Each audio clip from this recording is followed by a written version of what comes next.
Nous étions comme le fils prodigue. Luc 15, versets 11 à 24. Et il dit : Un homme avait 2 fils, et le plus jeune d'entre eux dit à son père : Père, donne-moi la part du bien qui me revient. Et il leur partagea son bien, et peu de jours après, le plus jeune fils ayant tout ramassé s'en alla dehors dans un pays éloigné. Et là il dissipa son bien en vivant dans la débauche. Et après qu'il eut tout dépensé, une grande famine survint dans ce pays-là. Il commença d'être dans le besoin. Et il s'en alla et se joignit à l'un des citoyens de ce pays-là, et celui-ci l'envoya dans ses champs pour paître des pourceaux. Et il désirait remplir son ventre des gousses que les pourceaux mangeaient, mais personne ne lui donnait rien. Et étant revenu à lui-même, il dit : Combien de mercenaires de mon père ont du pain en abondance, et moi je péris ici de faim. Je me lèverai, je m'en irai vers mon père, et je lui dirai : Père, j'ai péché contre le ciel et devant toi. Je ne suis plus digne d'être appelé ton fils, traite-moi comme l'un de tes mercenaires. Et se levant, il vint vers son père. Et comme il était encore loin, son père le vit et fut ému de compassion, et courant à lui, se jeta à son cou et le couvrit de baisers. Et le fils lui dit : Père, j'ai péché contre le ciel et devant toi, je ne suis plus digne d'être appelé ton fils. Mais le père dit à ses esclaves : Apportez dehors la plus belle robe et l'en revêtez, mettez un anneau à sa main et des sandales à ses pieds, et amenez le veau gras et tuez-le, et mangeons et faisons bonne chère. Car mon fils que voici était mort, il est revenu à la vie, il était perdu, il est retrouvé, et ils se mirent à faire bonne chère.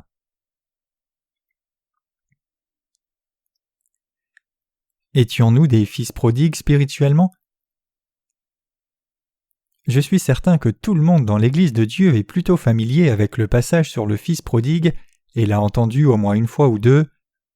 Bien que nous soyons tous familiers avec ce passage, aujourd'hui en cet instant je voudrais donner un peu plus de pensée sur ce que Dieu nous dit dans sa parole et quel genre de grâce il nous a démontré. Lisons Luc 15 versets 11 à 12 ensemble, et il dit : Un homme avait 2 fils et le plus jeune d'entre eux dit à son père : Père, donne-moi la part du bien qui me revient, et il leur partagea son bien. Ici, le second fils a demandé à son père de lui donner sa part d'héritage. Réfléchissez à cela un moment. Quelles sont les choses que tous les humains désirent comme leur part de droit ? D'abord, nous pouvons lister les possessions matérielles. Tout le monde a sa propre part de possessions matérielles à avoir. Deuxièmement, les gens ont besoin de célébrité et d'ambition. C'est ce à quoi les humains pensent tous en termes de ce que tout le monde devrait avoir. En d'autres termes, tout le monde pense que des choses comme la richesse, la célébrité et l'ambition sont absolument indispensables pour soi. Bien sûr, il y a beaucoup d'autres choses dont les gens ont besoin, mais pour la plupart des gens, la toute première chose qu'ils veulent, c'est la richesse. De plus, quand ils deviennent riches, la chose suivante qu'ils veulent, c'est la célébrité.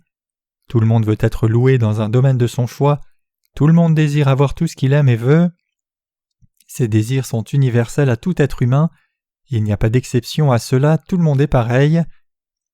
Le second fils du passage des Écritures d'aujourd'hui avait aussi le même désir. Ayant fixé ses pensées sur le partage habituel que chacun devrait avoir, il a dit à son père : Donne-moi ma part de bien qui me revient, je la prendrai et vivrai indépendamment à partir de maintenant, donne-moi ma part d'héritage. Ce père lui a alors donné sa part d'héritage comme il le souhaitait. Mais qu'est-il arrivé à ce second fils quand il est sorti dans le monde avec son héritage ? Lisons Luc 15 verset 13. Et peu de jours après, le plus jeune fils ayant tout ramassé, s'en alla dehors dans un pays éloigné, et là il dissipa son bien en vivant dans la débauche. Comme le dit le passage ici, le second fils a pris toutes ses possessions, est parti loin et a fini par tout gaspiller. Le Père dans le passage des Écritures d'aujourd'hui représente Dieu le Père. Comme vous pouvez vous y attendre, le second fils ne désigne pas moins que vous et moi. Que signifie ce passage alors ? L'homme vivait à l'origine dans un paradis nommé le Jardin d'Éden. Cependant, quand Dieu nous a créés, nous humains, il nous a donné un libre arbitre. À cause de ce libre arbitre, l'homme a désiré quitter Dieu et vivre par lui-même. Satan est alors venu et l'a tenté en lui disant : Si tu manges de la connaissance du bien et du mal, toi aussi tu seras comme Dieu. Adam voulait quitter Dieu et vivre pour lui-même, donc que pensez-vous qu'il ait pensé ensuite ? Il a pensé : Oui, je peux aussi devenir comme Dieu, je peux être moi aussi comme le Père. Ce sera possible si je mange de ce fruit comme le dit le serpent. Simplement, Adam était plein d'arrogance. Avec son libre arbitre, il désirait déjà quitter Dieu, et une fois que Satan l'a tenté, il a vraiment mis ce désir en action. C'est ainsi que l'homme a fini par s'unir à Satan. La conséquence pour avoir avalé la fausse promesse du diable, l'homme a été complètement séparé de Dieu. Mais quelles en sont les conséquences ? Loin d'être heureux de suivre sa voie séparée de Dieu, l'humanité a mené une vie terriblement tragique. C'est la leçon que Dieu nous enseigne dans le passage des Écritures d'aujourd'hui. Cela nous enseigne que ceux qui ont quitté la justice de Dieu, ceux qui ont suivi leur propre voie séparée de Dieu, et ceux qui ont pris leur part et ont laissé Dieu de côté n'ont jamais été heureux. Quelqu'un peut-il vivre heureux en dehors de Dieu ? La plupart des gens se trompent en pensant que ce soit possible. Ils pensent qu'ils peuvent facilement prospérer par eux-mêmes. Donc tout enfant veut quitter ses parents et vivre pour lui-même une fois qu'il a grandi. Il veut obtenir sa part d'héritage, devenir indépendant et vivre une meilleure vie que celle de son père. Bien sûr, cela pourrait être possible s'il s'agit de quitter son père charnel, mais qu'en est-il au sujet de notre père spirituel ? Nous humains ne pouvons pas être heureux en quittant Dieu, le Créateur qui nous a fait. Regardez à tous ceux qui sont nés et vivent dans ce monde. Tout le monde a confiance de pouvoir vivre heureux sur la terre, mais quelle est la vraie réalité ? Loin d'être heureux, beaucoup de gens n'arrivent pas à garder ce qu'ils ont déjà, tombent misérablement et finissent prisonniers d'une vie vide. Il y a tant de gens autour de nous qui ne peuvent rien avoir en suivant leur chemin, et par conséquent ils désespèrent dans le malheur. Bien que tous ceux qui quittent Dieu essayent d'assurer leur bonheur, aucun d'entre eux n'a jamais mené une vie qui ait vraiment du succès. L'on peut penser en soi-même avec confiance, même si je quitte Dieu, je peux toujours vivre heureux sans son aide et pouvoir, mais à la fin, l'on réalise que c'est absolument impossible de vivre sans aucune satisfaction après avoir quitté Dieu.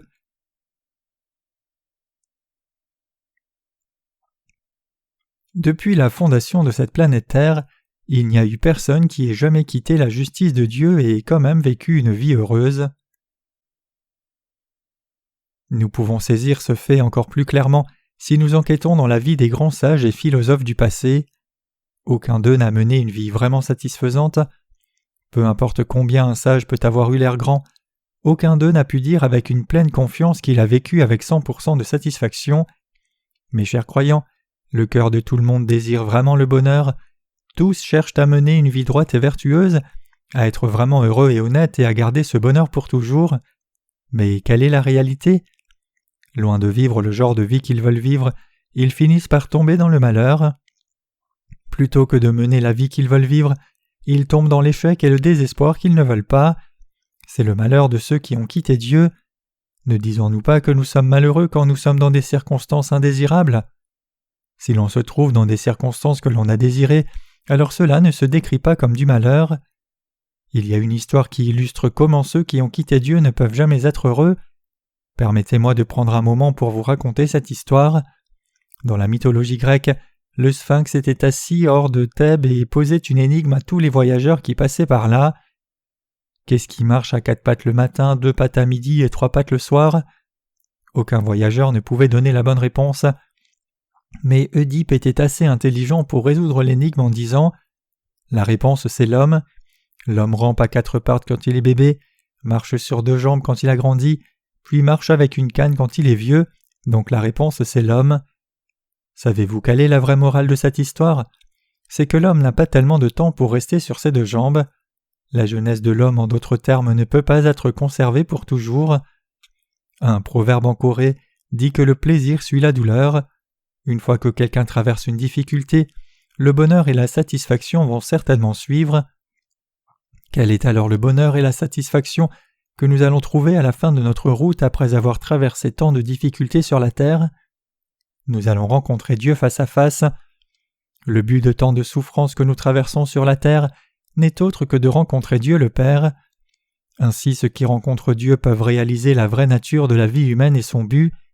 Cependant ceux qui n'ont pas rencontré Dieu ne réalisent toujours pas pourquoi ils sont si malheureux. Le passage des Écritures pose la question fondamentale suivante. Que pouvons-nous avoir quand toutes nos possessions disparaîtront ? Tout comme le fils prodigue est rentré à la maison de son père après avoir gaspillé ses possessions, quand nous nous retrouvons sans rien, nous allons aussi vers Dieu. Rappelez-vous cela, La justice du Seigneur est absolument indispensable pour tous ceux qui ont tout gaspillé.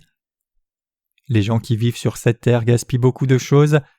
Même si tout le monde travaille dur pour gagner de l'argent, tout le monde a tout laissé et gaspillé sur la terre. C'est parce que personne ne peut emmener cet argent dans le monde à venir.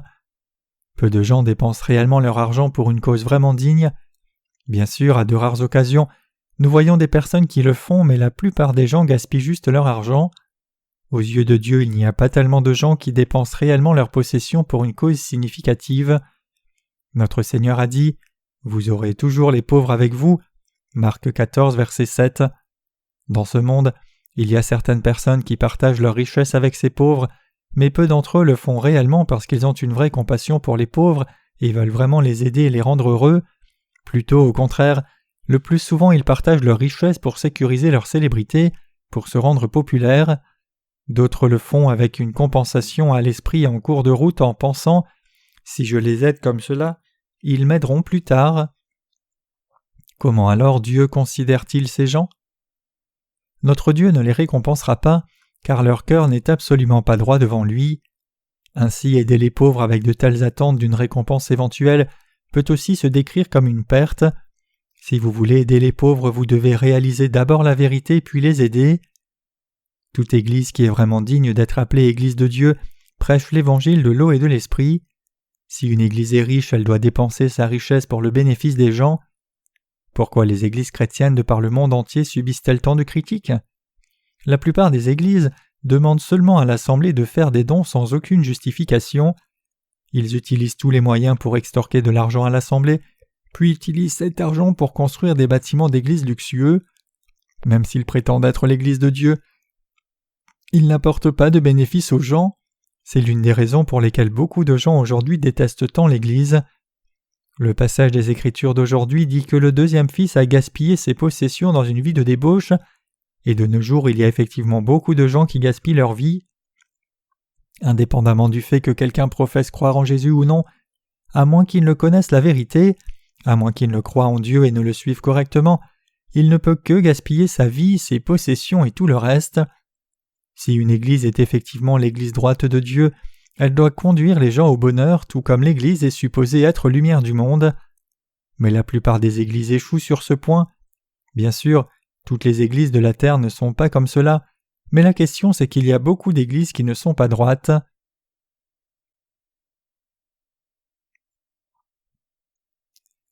Quel genre de rassemblement constitue la vraie Église de Dieu en cette époque ?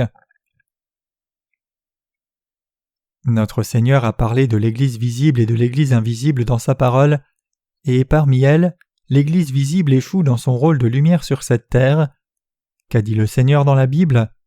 Il a dit « Vous serez mes témoins à Jérusalem, dans toute la Judée et la Samarie et jusqu'aux extrémités de la terre. » Combien ce serait merveilleux si l'Église de Dieu se trouvait partout en ces temps et rendait témoignage de l'Évangile de l'eau et de l'Esprit à tous les gens autour d'elle. Si votre Église est effectivement l'Église de Dieu, elle ne devrait jamais dépenser toutes les offrandes pour construire un bâtiment d'Église. Ce n'est pas ce qu'une Église est supposée faire.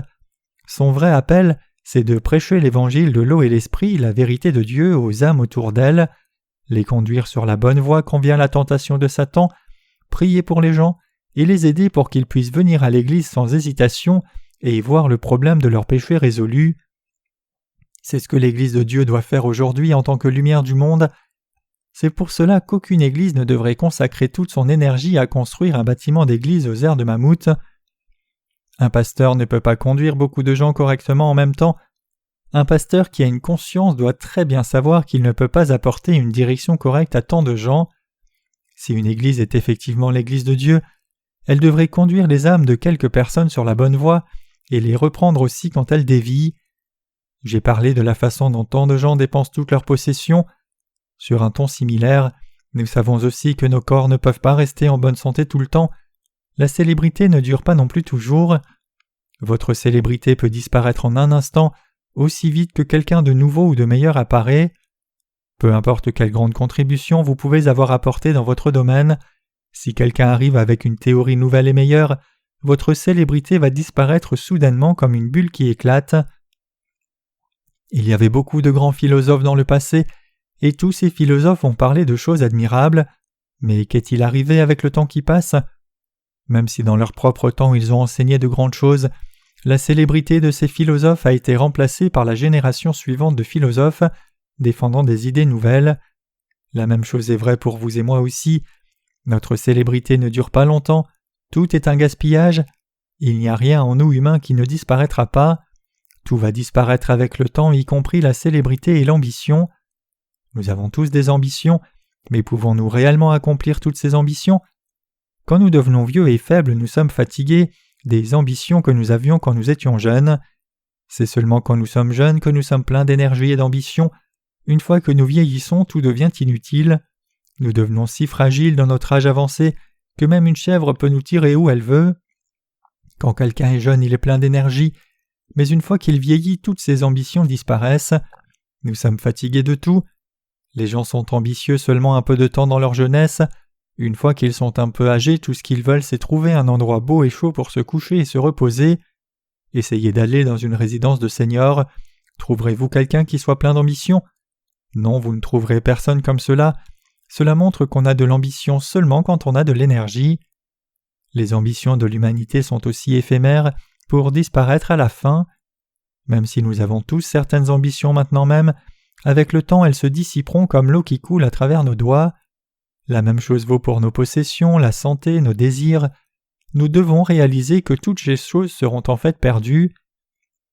Dieu nous a donné des désirs, donc nous avons tous différents désirs représentatifs, comme le désir de célébrité et richesse. Cependant, même ces désirs seront finalement gaspillés et perdus, ils ne peuvent durer toujours. Le passage des Écritures d'aujourd'hui raconte l'histoire d'un homme qui a tout dilapidé. En lisant ce passage, nous devons nous examiner nous-mêmes et réfléchir si nous ne gaspillons pas tout ce que Dieu nous a donné. Nous devrions nous tourner et nous demander à nous-mêmes « N'ai-je pas aussi gaspillé toute ma vie ?» En tant qu'être humain, nous sommes fondamentalement différents des simples animaux et donc il nous incombe de réfléchir à nos vies avant qu'elles ne soient terminées. Il vient un temps dans la vie de chacun où l'on doit réfléchir à sa vie et trouver une conclusion au sujet de sa signification. Donc bien que beaucoup d'entre nous soient encore jeunes, saisissons cette occasion pour réfléchir à nos vies. La conclusion est évidente. Nos vies sont destinées à tout perdre et tomber dans le désespoir. Si nous pouvions trouver du bonheur ou de la joie dans nos vies en vivant sur cette terre, nous pourrions dire que nous n'avons pas gaspillé nos vies. Mais quelle est la vraie réalité ? Si nous considérons nos vies attentivement du début à la fin, la conclusion inévitable à trouver, c'est que nous avons gaspillé nos vies et tout perdu. Nos vies sont déjà destinées à être complètement perdues. Devons-nous arriver à notre dernier jour pour réaliser cela ? Non. Juste en y réfléchissant, nous pouvons facilement réaliser que nos vies seront effectivement gaspillées. La conclusion est évidente si nous réfléchissons réellement fort. Nous sommes tous nés du ventre de notre mère, n'est-ce pas ? La fin de la vie est si évidente pour nous tous aussitôt que nous sommes nés. C'est complètement désespéré. Une fois nés, nous grandissons, nourris du lait de notre mère. Allons à la maternelle, l'école élémentaire, l'école primaire, le collège, le lycée et une grande école pour obtenir un doctorat. Mais dès le moment où nous sommes au primaire, nous savons déjà tout de nos vies. Nous pensons en nous-mêmes. Bientôt j'irai au collège puis au lycée. Je me marierai, j'aurai des enfants et trouverai un travail ou créerai une entreprise pour soutenir ma famille. Peut-être que j'aurai assez de chance pour avoir du succès et posséder ma propre affaire. Mais au moment où j'accumulerai des biens et agrandirai mon entreprise, j'aurai déjà 50 ou 60 ans. Mon corps commencera à me faire mal. À peine plus tard, j'aurai 70 ans et ma vue se détériorera. Quand j'aurai 80 ans, je ne voudrai rien d'autre que me coucher. La vie perdra son intérêt, mon corps se languira et je mourrai en vain. En d'autres termes, l'on sait déjà tout de la vie dès que l'on est à l'école primaire. Si la mort marque la fin de nos vies, nous savons déjà tout de notre propre vie, même s'il y a beaucoup de choses que nous n'avons pas vécues dans le monde. Ceux qui réalisent que la vie est insignifiante comme cela et cherchent Dieu sont vraiment sages et se préparent à l'avenir. Autrement dit, ceux qui se préparent pour le bonheur parfait du futur pendant qu'ils sont encore sur cette terre sont les vrais gens heureux. N'êtes-vous pas d'accord avec cela ?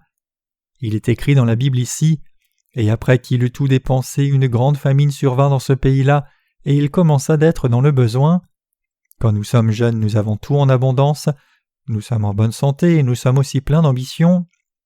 Cependant, le jour viendra inévitablement où nous gaspillerons nos vies, perdrons tout et subirons une grande famine. des temps de destitution nous visiteront sans faute. Peu importe combien quelqu'un est riche et peu importe combien il a de nourriture, il y aura un temps où il sera visité par la privation physique, où l'on ne pourra même pas amener la nourriture à sa bouche et mâcher. Indépendamment de la richesse que vous avez selon les choses de ce monde, il y aura inévitablement un temps où vous vous trouverez vous-même destitué dans votre cœur et esprit. Tôt ou tard, vous serez à court de facultés pour l'esprit, de certaines joies et des plaisirs du corps. Avant que cette privation ne nous visite, nous devons réaliser clairement que nos vies sont complètement perdues. Effectivement, nous avons tout perdu dans la vie. Bien que certaines personnes réalisent cela, beaucoup de gens gaspillent encore leur vie consciemment. Tôt ou tard, nous perdrons tout. Quelle est alors la tâche qui reste pour nous? Nous devons réfléchir à la question suivante: comment pouvons-nous restaurer tout ce que nous avons perdu? Cela signifie que nous devons réfléchir à la façon dont nous pouvons avoir la vraie foi. Nous devons chercher cette vérité. Revenons à la parole de Dieu et examinons cette vérité dès maintenant. Dans le passage des Écritures d'aujourd'hui, le Seigneur nous a exhortés à réaliser aussi tôt que possible que nous ne pouvons pas trouver la satisfaction dans une religion. C'est seulement quand nous réalisons cela que nous pouvons restaurer l'image d'origine de l'homme. Regardez au second fils ici. Il est écrit que même ce fils prodigue est sorti dans le monde, a dépensé toutes ses possessions et devait manger de la pâtée que mangeaient les porcs. La pâtée ici désigne les enseignements des fausses religions du monde. Le pays étranger où le fils prodigue a résidé a été frappé par une grave famine et il n'a pas eu d'autre choix que de chercher refuge dans la maison de quelqu'un en tant que serviteur. Dans une grave famine, pouvoir travailler même comme serviteur et recevoir assez d'argent pour s'en sortir s'appellerait aussi une grande bénédiction. Mais quelle est la vérité? Avec la nourriture que l'on obtient dans le monde, c'est-à-dire la religion du monde en des termes spirituels, l'on ne peut pas trouver de satisfaction dans son cœur. Nous devons tous réaliser cela aussi vite que possible. C'est seulement en réalisant cela que nous pouvons retrouver et revêtir notre image d'origine qui est à l'image et la ressemblance de Dieu. La famine était si grave que le fils prodigue avait essayé d'avoir de la nourriture en nettoyant la porcherie de quelqu'un. Mais le propriétaire était si avare qu'il ne lui a pas donné de nourriture correcte, mais au lieu de cela l'a fait travailler à mort. Donc le fils prodigue a mis sa fierté de côté et a même mangé la pâtée que mangeaient les porcs. Il avait si faim qu'il voulait manger même la boue des porcs, mais un jour il a été attrapé par le propriétaire alors qu'il mangeait la pâtée. Il est écrit dans la Bible: il désirait remplir son ventre des gousses que les pourceaux mangeaient et personne ne lui donnait rien. Il avait si peu à manger qu'il n'avait d'autre choix que de manger les gousses que les porcs mangeaient. Que signifie tout cela? Cela signifie qu'ayant tout perdu, le fils prodigue arrivait maintenant au déclin de sa vie. Même s'il était jeune, sa vie était déjà proche de la fin. Ayant ainsi tout perdu, il a commencé à penser à son père et à sa maison. Donc il est écrit: combien de mercenaires de mon père ont du pain en abondance et moi je péris ici de faim? Je me lèverai, je m'en irai vers mon père et je lui dirai: Père, j'ai péché contre le ciel et devant toi, je ne suis plus digne d'être appelé ton fils. En bref, le fils prodigue voulait retourner chez son père. L'homme est un être vraiment honorable. Il n'y a pas de créature dans ce monde qui soit aussi précieuse que l'homme. La vie humaine est une vie vraiment précieuse et honorable. Quelle en est la raison? C'est parce que les humains sont faits à l'image et la ressemblance de Dieu, et donc tout comme Dieu est saint, ils ont le même cœur saint. Même s'ils ont perdu cette sainteté pour un peu de temps en tombant dans la tentation de Satan, ils ont encore leur attribut éternel. Regardez aux animaux de ce monde. Ces animaux sont satisfaits aussi longtemps qu'ils peuvent avoir leur nourriture quotidienne, mais les êtres humains sont différents. Nous humains cherchons à vivre pour toujours et nous voulons préparer la nourriture éternelle. À l'origine, quand Dieu a créé l'homme, il était abondant en tout et n'avait aucun manque qui soit. S'il avait écouté la parole de Dieu et obéi, il aurait pu vivre une vie glorieuse avec Dieu. Cependant, l'homme a fini par faire la seule chose que Dieu lui avait interdite. Le Seigneur Dieu dit: « Je te permets de manger de l'arbre de la vie, je te donne la vie éternelle et je te fais vivre heureux. Je comble tous tes besoins pour que tu ne manques de rien, mais je t'interdis une chose, et c'est que tu ne dois jamais manger de l'arbre de la connaissance du bien et du mal. » Dieu a dit cela à Adam et Ève, les premiers êtres humains. Pourquoi Dieu leur a-t-il alors dit de ne pas manger de l'arbre de la connaissance du bien et du mal ? C'est parce que Dieu se souciait qu'ils n'aient leur propre standard. En dépit de cela, Adam et Ève ont désobéi à la parole de Dieu, ont mangé de cet arbre de la connaissance du bien et du mal, et ont eu leur propre standard. Que leur est-il arrivé ensuite ? Ils ont été forcés à quitter le jardin d'Éden qui débordait de bonheur abondant, ont pris leur part, et ont fini par s'écarter de Dieu. Toute personne dans le monde aujourd'hui est un descendant d'Adam et Ève. Ce péché commis par Adam et Ève, nos ancêtres, a été hérité par tous tout au long de la chaîne jusqu'à vous et moi aujourd'hui. Maintenant même, nous pensons que nous avons tout perdu dans le monde. Bien que nous ne soyons pas exactement certains du lieu, nous savons que le jardin d'Éden doit être quelque part. Nous ne le trouvons jamais. Nous cherchons à retrouver cet endroit. Bien que nous ne connaissions pas les détails exacts, nous désirons clairement le paradis perdu. Quelle en est la raison ? C'est parce que tout le monde a la mémoire fondamentale de ce temps dans le jardin d'Éden. Puisque nous avons vécu dans cet endroit où il n'y a ni maladie ni aucune douleur, mais seulement du bonheur, la joie et les plaisirs, dans notre subconscient nous avons l'instinct basique qui désire retourner à cet endroit. Comme le fils prodigue, quand nous réalisons que nos vies sont insignifiantes, notre désir de retourner à cet endroit devient encore plus incontrôlable. Il y a certaines espèces parmi les poissons qui retournent à l'endroit de leur naissance. L'une d'elles est le saumon. Le saumon pond dans la rivière. Les têtards grandissent dans la rivière puis avancent vers la mer.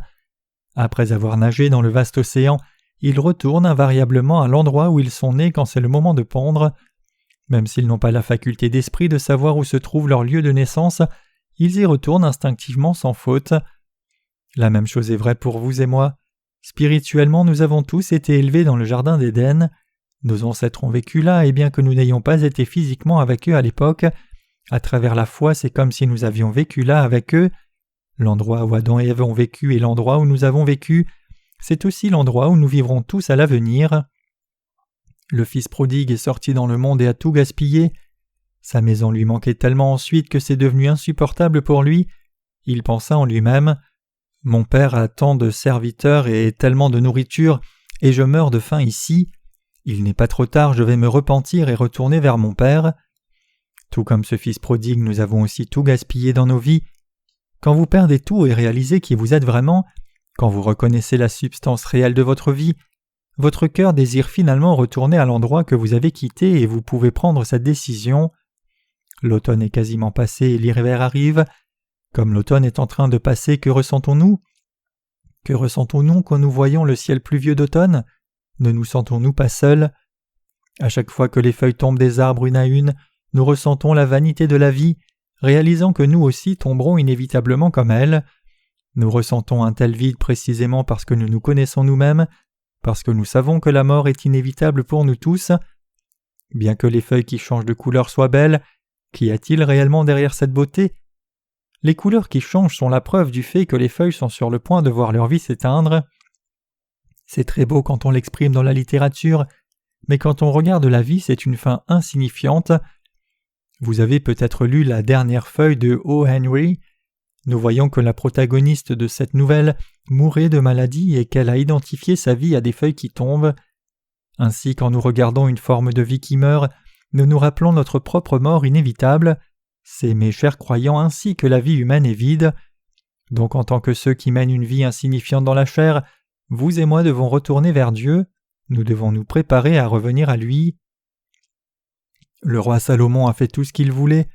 Personne n'a probablement vécu avec plus de prospérité que Salomon dans l'histoire humaine, comme il est écrit « J'ai recherché en mon cœur de traiter ma chair avec du vin, tout en conduisant mon cœur par la sagesse, et de saisir la folie jusqu'à ce que je visse quel serait, pour les fils des hommes, ce bien qu'ils feraient sous les cieux tous les jours de leur vie.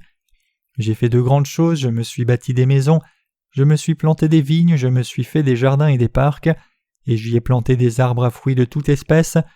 Je me suis fait des réservoirs d'eau pour en arroser la forêt où poussent les arbres. J'ai acquis des serviteurs et des servantes, et j'en ai eu qui sont nés dans ma maison.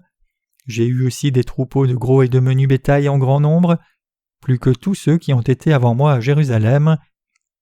Je me suis aussi amassé de l'argent et de l'or, et les trésors des rois et des provinces. Je me suis procuré des chanteurs et des chanteuses et les délices des fils des hommes, une femme et des concubines. Ecclésiaste 2, versets 3 à 8. Mais quelle conclusion Salomon a-t-il trouvée à la fin de sa vie? Il a confessé avec lamentation « Et je me suis tourné vers toutes les œuvres que mes mains avaient faites et vers tout le travail dont je m'étais travaillé pour les faire. Et voici, tout était vanité et poursuite du vent, et il n'y avait aucun profit sous le soleil. » Ecclésiaste 2, verset 11. En conclusion, le roi Salomon a alors donné l'exhortation suivante. « Jeune homme, réjouis-toi dans ton adolescence, que ton cœur soit en fête au jour de ta jeunesse, suis donc les élans de ton cœur et tout ce qui te fait plaisir, mais n'oublie pas que Dieu te demandera compte de tout ce que tu fais. » Ecclésiaste 11, verset 9. Et souviens-toi de ton Créateur dans les jours de ta jeunesse, avant que soient venus les jours mauvais, et avant qu'arrivent les années dont tu diras « Je n'y prends point de plaisir ». Ecclésiaste 12, verset 1. Comme ces passages nous y exhortent, nous devons réaliser en quoi consiste la vie et revenir à Dieu pendant que nous sommes encore jeunes, pensant que nous avons encore de la faculté d'esprit, et avant d'être complètement conformés par le monde et rendus complètement démunis. C'est la vérité. Nous devons tous réaliser qui nous sommes et trouver le Seigneur.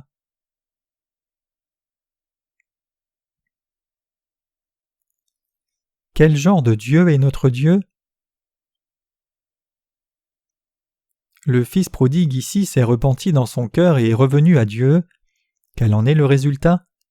Il est écrit « Et se levant, il vint vers son père, et comme il était encore loin, son père le vit et fut ému de compassion, et courant à lui se jeta à son cou et le couvrit de baisers. » Comme vous pouvez le voir ici, tout ce que le fils prodigue a fait s'est changé dans son cœur. Ayant mené une vie de gaspillage dans ce monde et perdu toutes ses possessions, tout ce qu'il avait c'était le désir de son cœur de revenir à Dieu, et il n'avait plus de face devant son père.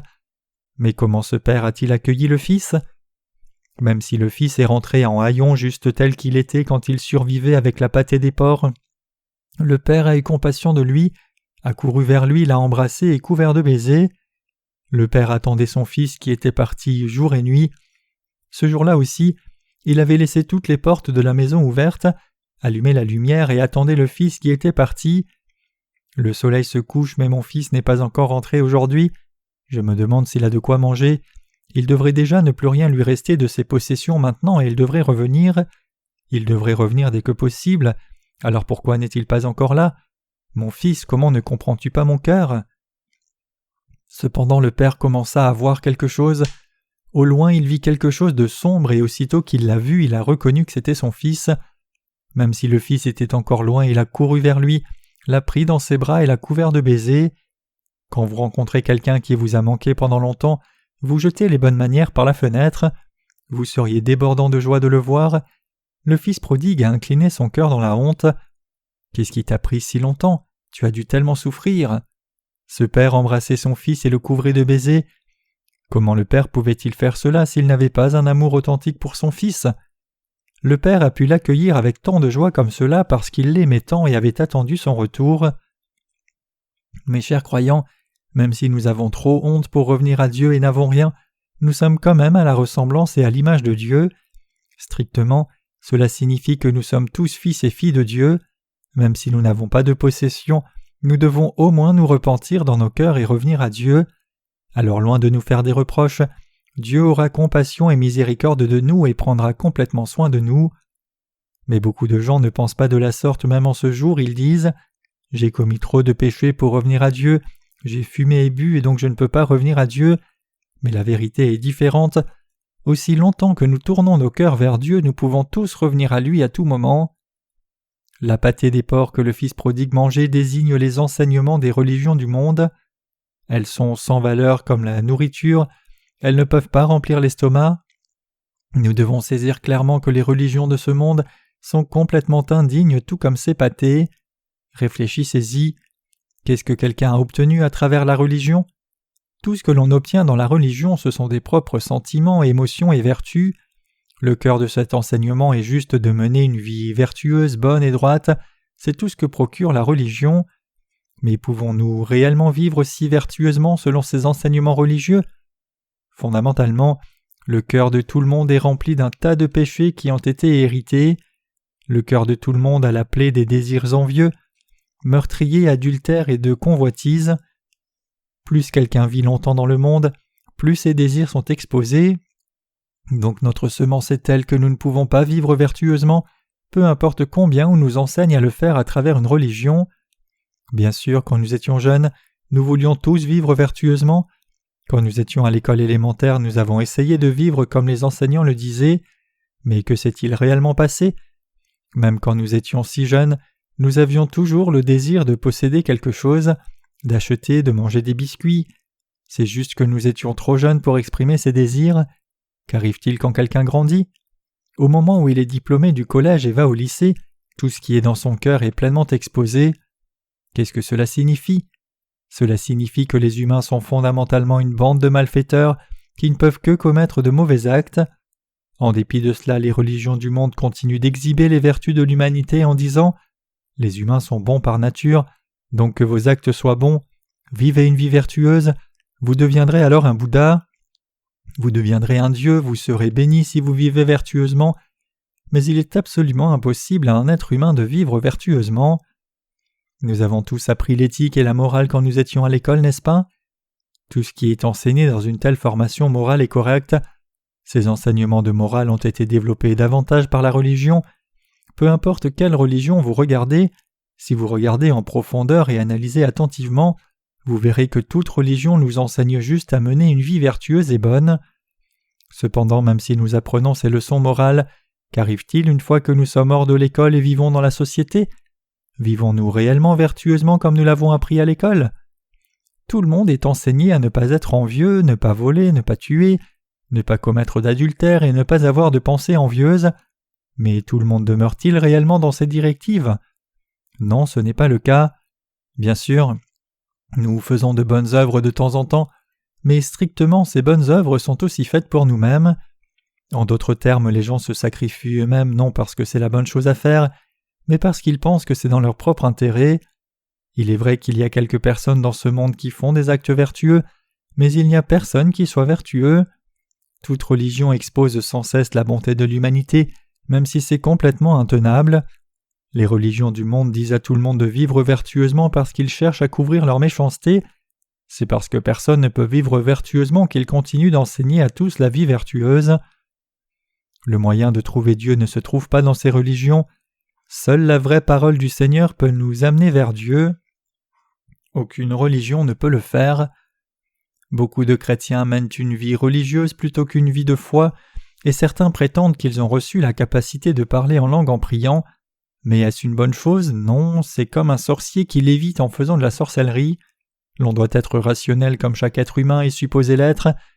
En d'autres termes, l'on devrait dire des choses sensées, penser clairement, et avoir la connaissance correcte de ce que l'on devrait savoir. Il n'y a rien qui ne se trouve pas dans la Bible. En d'autres termes, la parole de Dieu nous enseigne tout ce qui nous est bénéfique, y compris la philosophie de vie correcte. Puisque Dieu nous a fait, il a parlé dans la Bible de tout ce que nous devons savoir. Donc si quelqu'un lit cette parole, il peut aller au ciel, mais si quelqu'un essaye de faire de bonnes œuvres par lui-même plutôt que de suivre la parole, il ne peut pas éviter d'être jeté en enfer. Mes chers croyants, vous devez réaliser que la religion est inutile. Vous devez aussi réaliser que vous ne pouvez pas trouver de satisfaction dans une religion.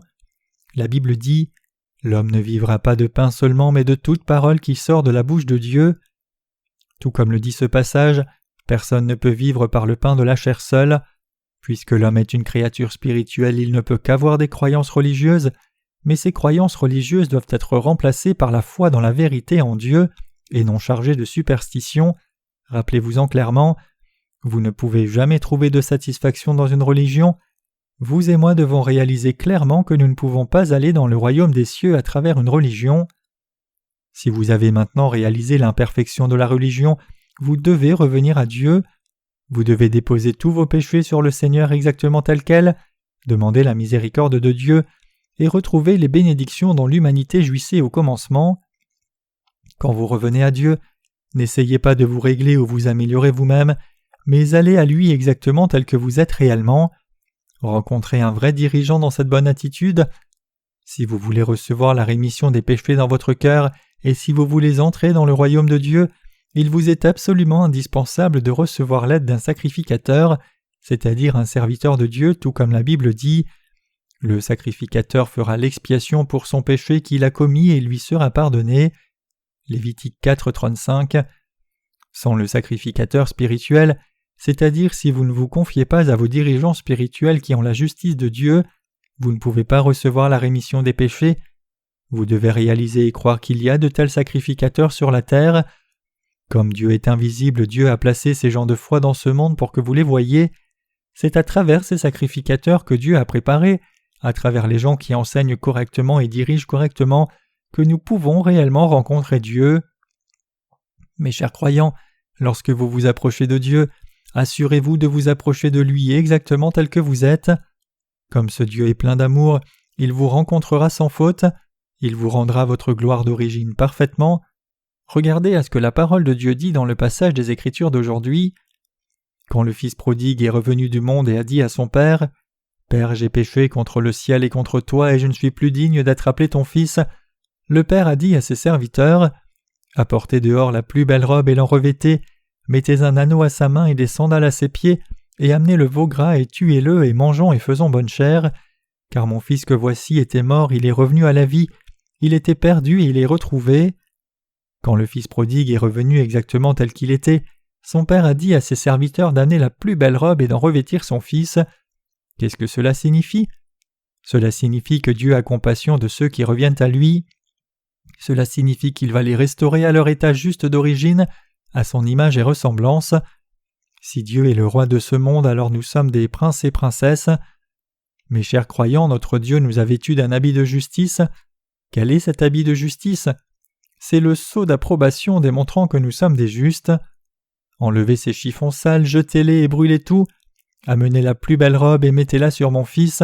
Mettez un anneau à son doigt et des sandales à ses pieds. Ainsi, Dieu nous a restaurés comme ses fils et filles chéris. Quand nous sommes nés comme descendants d'Adam, nous sommes nés pécheurs. Mais maintenant que nous avons reçu la rémission des péchés, nous sommes revenus à Jésus et sommes devenus des justes. En d'autres termes, puisque nous avons réalisé et cru que Jésus-Christ a enlevé tous nos péchés exactement comme le dit la Bible, Dieu nous a restaurés pour être justes à nouveau.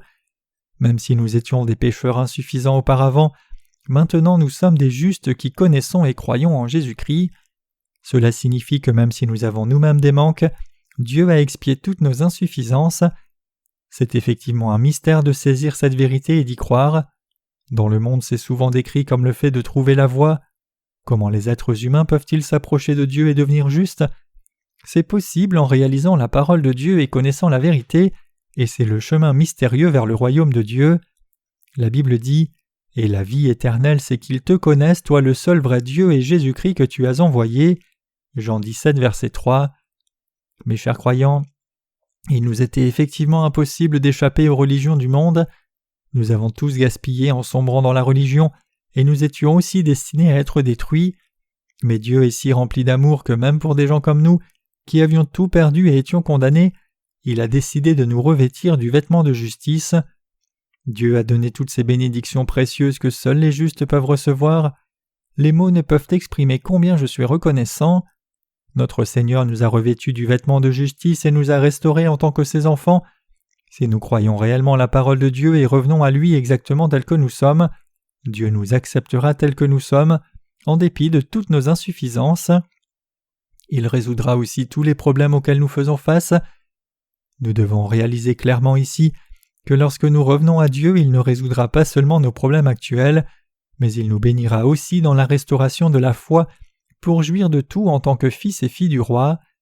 Tout comme Dieu a béni le fils prodigue, il nous a aussi bénis. Ne nous a-t-il pas vêtus de la plus belle robe ? N'a-t-il pas mis un anneau sur nous ?